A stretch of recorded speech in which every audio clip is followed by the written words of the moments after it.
یوم پاکستان کی مناسبت سے پریڈ ایونیو پر عظیم الشان فوجی پریڈ کا انعقاد۔ تینوں مسلح فوج نے اپنی پیشہ ورانہ اور عسکری مہارت کا مظاہرہ کیا۔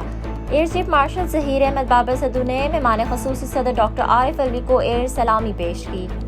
ٹینکوں، بختر بند گاڑیوں، راکٹ لانچرز، دفاعی نظام، مختصر اور طویل فاصلے تک مار کرنے والے میزائل رد، نصیب آور، غزنوی اور شاہین کی نمائش کی گئی۔ انجینئرنگ کور نے بھی اپنے جدید ترین آلات دکھائے۔ پاک فوج فضائیہ اور بحریہ کے جہازوں اور ہیلی کاپٹرز نے فلائی پاسٹ بھی کیا۔ پاکستان خطے میں امن و سلامتی اور ترقی کا خواہاں ہے۔ جنوبی ایشیا کی قیادت تعصب اور مذہبی انتہا پسندی کی سیاست ترک کرے۔ ہماری امن کی خواہش کو کمزوری نہ سمجھا جائے۔ اسلاموفوبیا کا متحد ہو کر مقابلہ کرنا ہوگا۔ صدر مملکت ڈاکٹر عارف علوی کا یوم پاکستان کی مناسبت سے منعقدہ پریڈ سے خطاب۔ کہا، یوم پاکستان مسلمانان ہند کے الگ تشخص اور مذہبی آزادی کے تجدیدی عہد کا دن ہے۔ ہماری دلیر و بہادر فوج ہماری خودداری اور غیرت کی عکاس سے مسلح فوج کی مادر وطن کی دفاع کے لیے قربانیوں کو خراج تحسین پیش کرتے ہیں۔ صدر مملکت نے پریڈ میں شرکت کرنے والے دوست ممالک اور ہوابازوں کا بھی شکریہ ادا کیا۔ وزارت خارجہ کا معاشی سفارتکاری کی جانب ایک اور اہم قدم۔ وزارت خارجہ میں پاکستان اور ہنگری کے مابین تجارتی اور اقتصادی ونڈو کا افتتاح کر دیا گیا۔ افتتاحی تقریب میں وزیر خارجہ شاہ محمود قریشی اور ہنگری کے وزیر خارجہ نے ویڈیو لنک کے ذریعے شرکت کی۔ وزیر خارجہ نے کہا، پاکستان ہنگری کے ساتھ اپنے دو طرفہ تعلقات اور کثیر الجہتی شعبہ جات میں دو طرفہ تعاون کو خصوصی اہمیت دیتا ہے۔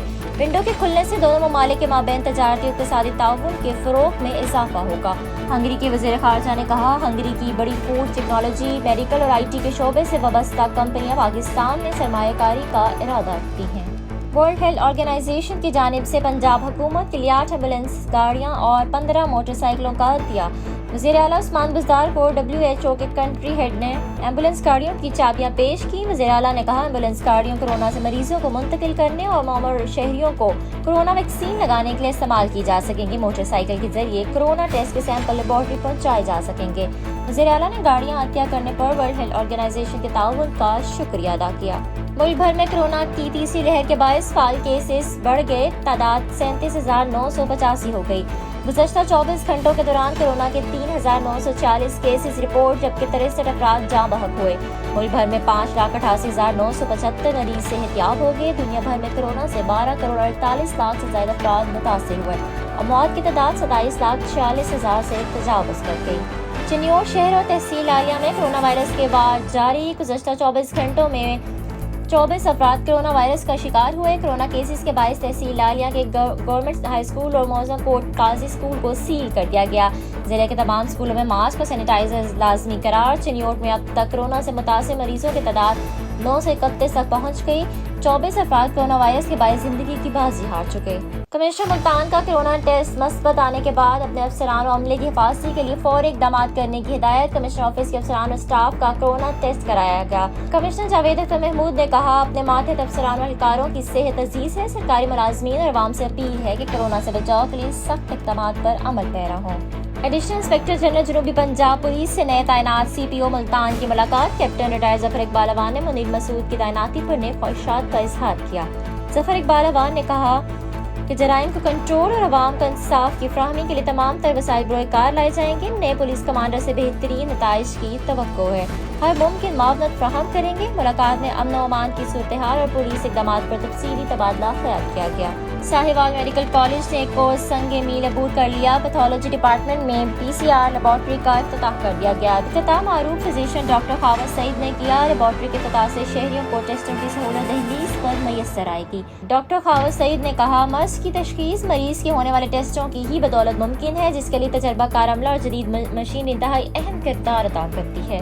ضلع ملتان میں 5 روزہ پولیو مہم کا آغاز 29 مارچ سے ہوگا۔ 5 سال سے کم عمر کے 9 لاکھ سے زائد بچوں کو پولیو کے قطرے پلائے جائیں گے۔ مہم کے لیے 2408 ٹیمیں تشکیل دے دی گئیں۔ ڈپٹی کمشنر علی شہزاد کی زیر صدارت پولیو مہم کے انتظامات کا جائزہ لینے کے لیے اجلاس ہوا۔ ڈپٹی کمشنر نے کہا، پولیو مہم میں کوئی کوتاہی برداشت نہیں کی جائے گی۔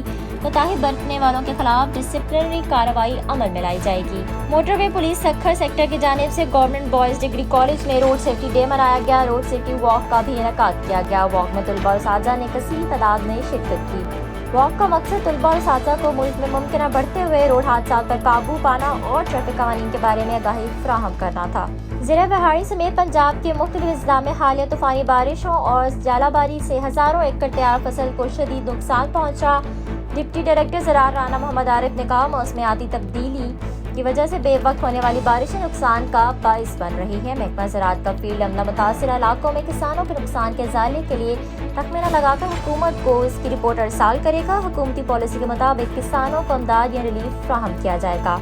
اور محکمہ موسمیات کے مطابق آئندہ 24 گھنٹوں کے دوران اسلام آباد سمیت پنجاب اور ملک کے بیشتر علاقوں میں موسم خشک رہنے کا امکان ہے۔ گزشتہ 24 گھنٹوں کے دوران بالائی خیبر پختونخوا، گلگت بلتستان اور کشمیر میں چند مقامات پر ہلکی بارش ریکارڈ کی گئی۔ سب سے زیادہ بارش گڑھی دوپٹا میں 6، مظفر آباد میں 5، گلگت بلتستان اور بگروٹ میں 3 ملی میٹر ریکارڈ کی گئی۔ مظفر آباد میں 5، گلگت بلتستان اور بگروٹ میں 3 ملی میٹر ریکارڈ کی گئی۔ سب سے کم درجہ حرارت لے کر -3 استور و معلم جبہ میں 1 ڈگری سینٹی گریڈ ریکارڈ کیا گیا۔